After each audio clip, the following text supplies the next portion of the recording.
The cemetery was full, the air quiet except for the scattered whispers of those who came to pay their respects. There I was, Sarah, stuck in my wheelchair, feeling like an island in the middle of a somber black ocean. My dad, John, was there too, cracking jokes as if we were at a backyard barbecue instead of Mom's funeral.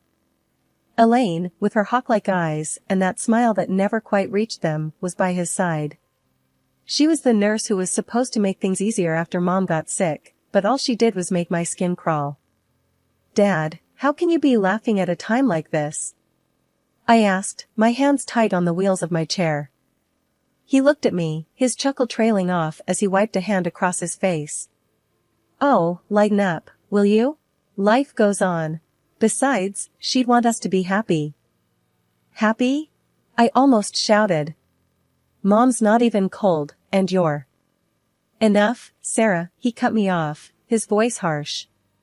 "Put a cap on it, will ya?" I stilled, the lump in my throat growing. Aunt Grace came over, laying a hand on my shoulder in a bid to calm me. "Sweetheart, let's not do this here," she whispered, sounding as tired as I felt. I nodded, watching as Dad turned back to Elaine, who was eyeing me like a cat waiting for a mouse to make a move. Uncle George, Mom's brother and always a pillar of quiet strength, joined Aunt Grace by my side. He gave me a slight nod, his face showing the lines that grief had etched deeper. "Don't let him get to you," George murmured, handing me a tissue. "I'm not," I lied, wiping at my eyes. The preacher was talking now, saying words about God, life, and the hereafter, but it all sounded like static.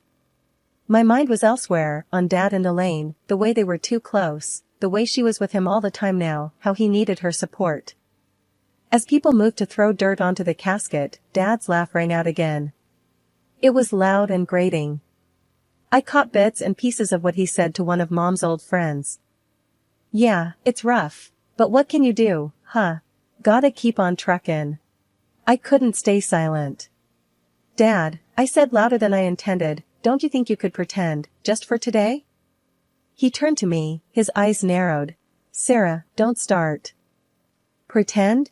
That's rich comin' from you," Elaine chimed in, her voice sharp. "You're always the victim." I looked at her, feeling the anger rising. What's that supposed to mean? "Girls, not now," Aunt Grace said, trying to smooth things over like she always did. "Yeah, Sarah. Give it a rest," Dad added with a dismissive wave, before turning his back on me. As folks started to disperse, I talked with some of Mom's friends and our distant relatives. The usual "she was such a good person, and if you need anything, let us know," filled the air. They meant well, I knew that, but their words felt empty. George wheeled me back to the van after it was all over, Aunt Grace following silently. "I can't believe him," I muttered as we neared the vehicle. "He's always been rough around the edges," George said, his eyebrows coming together. "That's one way to put it," I scoffed. Aunt Grace helped me get into the van, her hands gentle. "You know he's grieving in his own way," she said. I nodded, though inside I felt a storm brewing. His way of grieving didn't sit right with me, not at all. The ride home was quiet, the kind of silence that weighs on you, heavy as a blanket. I stared out the window, watching the world go on as if nothing had happened. It felt like a betrayal, the sun shining, people walking their dogs, laughing. When we got to my house, where Elaine was now a constant presence, I felt trapped. This was supposed to be home, but it felt nothing like it used to, with Mom's laughter echoing off the walls, her love filling up the rooms. Since the spinal injury, my life felt like a series of unfortunate events, each day bringing a new challenge. I wasn't just learning to navigate my new reality, I was also learning to deal with the person who was supposed to be my helper, Elaine, the nurse. The first incident with Elaine felt like an honest mistake. She had brought me a cup of tea, her hands seemingly unsteady. I remember watching in horror as the cup tilted, the hot liquid pouring down onto my lap. Pain seared through me, not just from the burn, but from the shock of betrayal. "It was just an accident, Sarah," she had said, all innocent-like, but her eyes didn't meet mine, and her voice was too even. I wanted to tell her I knew that look, the look of someone hiding something, but I didn't. Instead, I sat there, soaked and scalded, trying to nurse my wound and my pride. The next torment came on a day that seemed just as ordinary as any had been since my accident. Elaine left me alone in the garden, saying I could use some fresh air. That wasn't unusual, but what happened next was. She forgot to close the gate. One moment I was alone, and the next, I was encircled by a pack of stray dogs, their eyes on me, growls filling the silence. Fear clenched my heart as they drew closer. I couldn't move, couldn't escape. Elaine watched from the window, motionless. It took George, coming by for his visit, to rescue me from what could have been a gruesome fate. When I told my parents, especially Dad, about how Elaine had been acting, I was met with nothing but cold disbelief. "You're just seeing things, Sarah. You're angry and frustrated." "I understand that, but Elaine is here to help," my dad had said defensively. I shot back with all the bitterness I could muster. "Is she, Dad? Because it seems like she's doing everything but." His face hardened, and then he said something that left me feeling raw and hollow. "You're just jealous of her. She can walk. She's healthy. You're not." That stung deep. It wasn't about jealousy, it was about feeling safe in my own home. And it was clear after that conversation that my safety was less important than confronting an uncomfortable truth. I was alone in this, well, almost alone. I had George and I had my own wits about me. And as the evening drew in, casting long shadows across my room, I realized that if I wanted to feel safe again, to take back some control, I would need to fight this battle myself. It was a terrifying thought, but there was no alternative. The smell of tension was thick in the air as I rolled into the kitchen, my hands trembling at the thought of what I had to say. I could feel my frustration boiling over as I thought about how Dad never showed any love towards Mom or me. He made it abundantly clear that all he saw when he looked at us was money and the inconvenience we represented. "Dad, why do you even stay if you don't care about us? Just for the money?" I asked with a mix of anger and sorrow. He didn't even flinch, just leaned back against the counter with a smirk. "Someone had to tell you, I suppose. Your grandfather's gone, and I don't have to pretend anymore." "You're vile," I spat, the words tasting bitter on my lips. He shrugged, nonchalant. "You know, your mom begged me to tell her why I was always late. So, I laid it out plain and simple for her. I married her for her daddy's money, and now that he's out of the picture, I don't have to play nice." Mom's eyes were drowned in sorrow, but she didn't move, didn't speak. I couldn't understand her silence, her acceptance. "Why do you let him treat you this way?" I asked her, rolling closer, so she couldn't ignore me. She wrung her hands, looking down at them as if the answers might be hidden in her palms. "Because I love him," she mumbled, a broken record repeating the same sad tune. "That's your reason?" My voice cracked, heavy with the weight of my tears. "He calls me a worthless invalid, a parasite, and says I'm just taking up space. How can you love someone like that?" She looked at me then, her eyes rimmed red. "Sarah, love isn't always simple. It isn't always kind." I let out a sob, her words were like knives. She still clung to whatever scraps of love he used to pretend to give her. Meanwhile, every awful thing he said to me, about me, gouged out pieces of my heart, leaving me hollower each time. "You're crying because you know it's true. That's all you are, Sarah. A burden. Always have been." My father's voice cut through the room, each word a calculated blow trying to knock me down further. I couldn't hold back the sobs that racked my body, feeling each word like a physical blow. "Why are you like this?" I choked out. He shrugged, as if my pain was nothing more than a speck of dust to him. "The truth hurts, doesn't it?" Mom finally sprang to life, her voice a whisper but fierce all the same. "Stop it. That's our daughter you're talking about." He gave a dry laugh. "And she's as pathetic as you are. Both of you, under my feet all day." I turned away from them both, my heart splintering into sharp, jagged pieces. I didn't want to see his contempt or her resigned pain anymore. I couldn't fathom how this was the same man she had loved, the same man who was my father. That night was a game changer. The house was quiet, too quiet. I was heading to the kitchen for some water when I saw them. Dad and Elaine from next door, all cozy on the couch. The moment hit me like a slap in the face. I didn't make a sound, just watched for a second before backing out of the room. The image was burned into my head, though. I found Mom in her bedroom, reading a magazine like everything was normal. It wasn't. "Mom, I need to tell you something," I blurted out, my voice shaky but urgent. She put her magazine down and sat up, honed in on my face. "What's wrong?" she asked, brows knitted. I swallowed hard, the words taking their sweet time. "I saw Dad with Elaine, they were." Her face went from concern to dark, real quick. "I see. When?" "Just now, in the living room," I said, and I felt a shiver run down my spine. She didn't say a word for a minute, just stood up, and went straight for the living room. I trailed behind her, kinda scared but knowing this had to be done. The two of them were still there, laughing at something on TV. But the laughs died as soon as Mom walked in.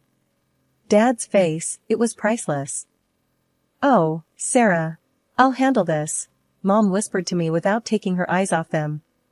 Then she turned her fire on Dad. "So this is what you do? This is how you get your kicks?" Dad stood up, acting all innocent. "What's the problem? We're just watching a show." Mom was having none of it. "Cut the crap, we're not stupid," she snapped. Elaine must have figured out it was time to go because she headed for the door fast. "I better go," she muttered, but Mom stopped her right there. "Sit," Mom commanded. Elaine sat. We'll deal with later. But you," Mom turned to Dad, "you're gonna regret your selfishness. You think you can mess around in my house?" Dad tried to say something, but Mom wasn't done. "And you," she said to me, "go to your room. This ain't for the kids." "But Mom." "Go. Please, Sarah." I turned and went to my room, the yelling starting up behind me. I left the door open just a crack and listened. There were some things that couldn't be unsaid once they were out there. Dad's voice got loud. "So what if I am? You gonna throw me out? Over her?" Mom fired back, louder. "You're damn right I will. You're trash, and I'm done." The fight went on for what felt like hours. Accusations flying, hard words that couldn't be taken back. It ended with Dad storming out, slamming the door so hard the whole house shook. Life flipped on its head when we got the call about Mom's accident. The confusion was one thing, Dad marrying Elaine was a whole new level of low. But the kicker was when he looked at me with those dead eyes of his and dropped the bomb. "I'm tired of dealing with this cripple. It's time she's someone else's problem," he hissed, his voice was harsh, and it echoed in the emptying house. I felt like something inside me was crumbling. I'd never been anything but an inconvenience to him, but hearing it said out loud, it was a different kind of pain. That's when Uncle George barged in, old tweed jacket and all, just as the words hung in the air like smoke. "She's not a problem, she's family, and she's coming with me." Dad laughed, a nasty, grating sound. "What, you? Gonna play daddy? Good riddance. Take her." Uncle George didn't even blink. "Yeah, I'll take her. Someone's gotta show the girl some decency." "You think you can do better? Be my guest," Dad sneered, crossing his arms as if he'd won some twisted game. Uncle George just turned to me, ignoring the poison in the air. "Pack your stuff, kiddo. We're leaving this dump." I nodded, trying to ignore the lump in my throat. "Give me 10 minutes, I managed to say, my voice barely above a whisper. "Take your time. We ain't in a rush," Uncle George replied, and I caught the hint of a smile. In my room, surrounded by what was left of my old life, I shoved clothes and essentials into a bag. Each item felt like a piece of a puzzle I didn't understand yet. Dad's voice boomed from the hallway as I zipped the bag closed. "Make sure she takes all her crap. Don't want anything left reminding me of this mess." Uncle George's reply was calm, steady as a rock. Only crap in this house is your attitude. I tried not to listen, tried to focus on the sound of the zipper instead of the break in my heart. When I wheeled out of my room, bag on my lap, Uncle George was waiting. His gaze stuck to Dad for a brief moment. There was no love lost there. He looked back at me, his eyes soft. Ready? As I'll ever be, I said, forcing a smile. But somewhere under the fear and betrayal, there was this tiny, fragile sense of something new. Hope, maybe. We left without looking back. Dad's voice echoed in the empty hallway behind us, but it was fading, getting drowned out by the sound of Uncle George's old sedan firing up. 2 months had whooshed past when a knock rattled the front door at Uncle George's place. There he was, Dad, his appearance scruffy, eyes wild. "Sarah, you're rich. Your mother left everything to you." He blurted it out like it was gonna fix everything, like money could gloss over the rotten things he'd done. "And why would she do that for me, huh, Dad?" "Because you betrayed her, that's why."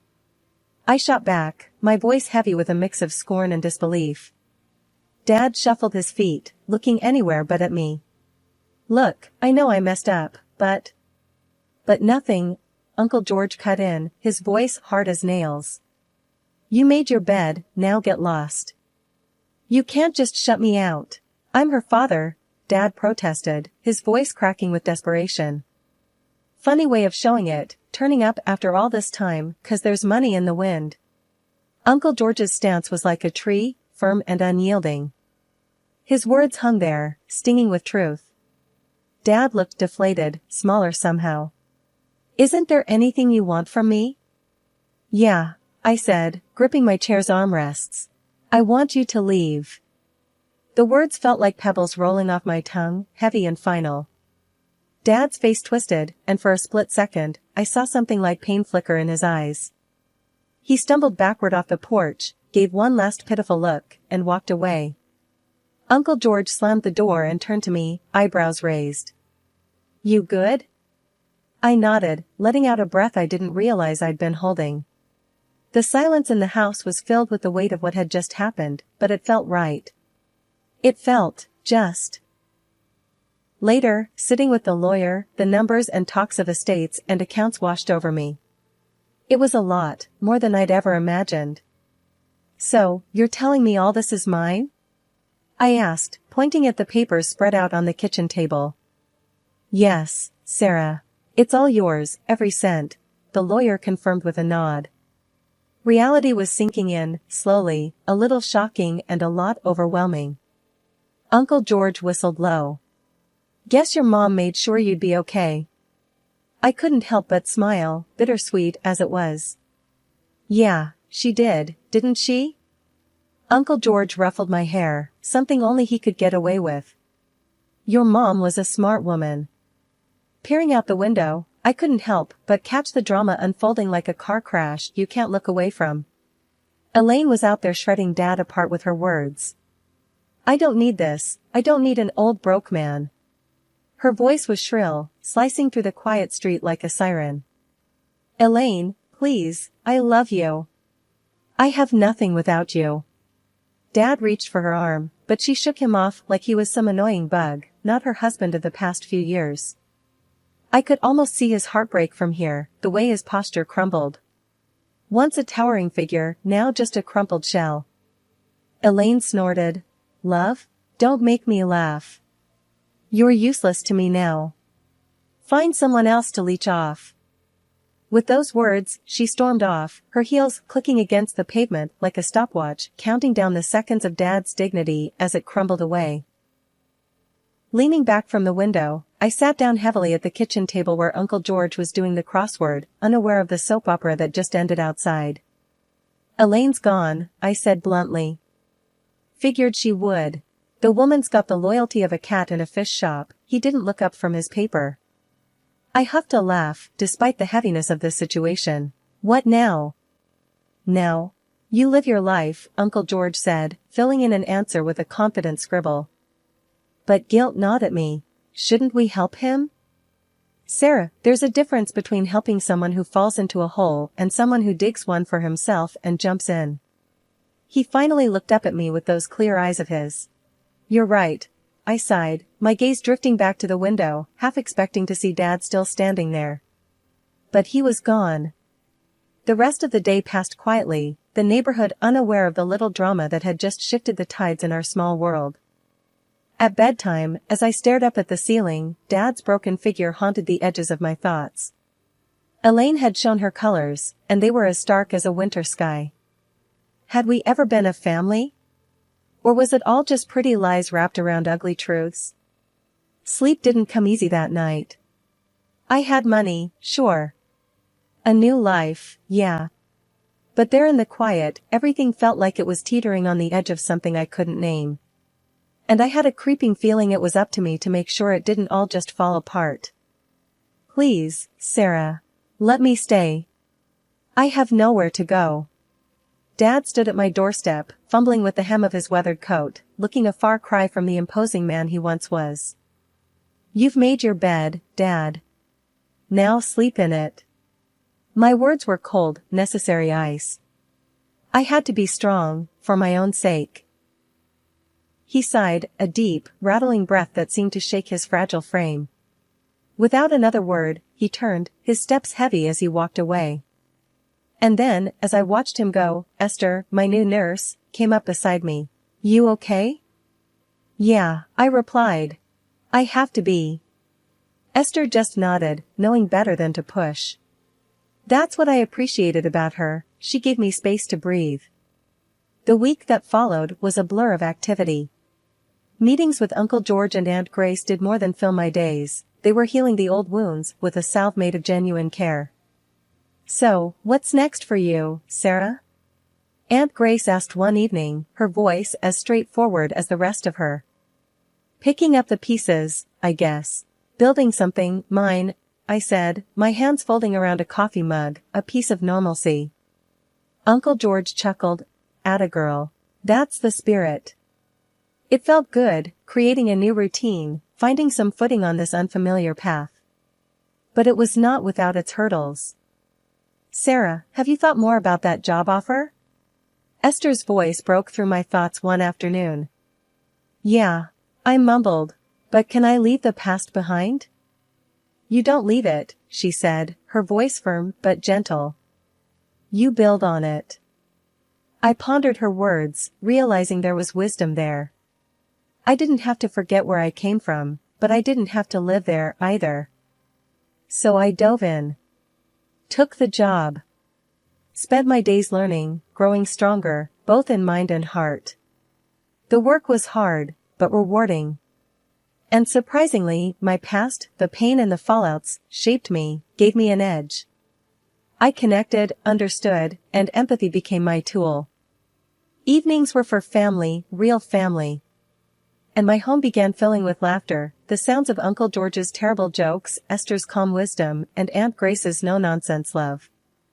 Ever think you'd get here? Esther asked one evening as we relaxed in the living room.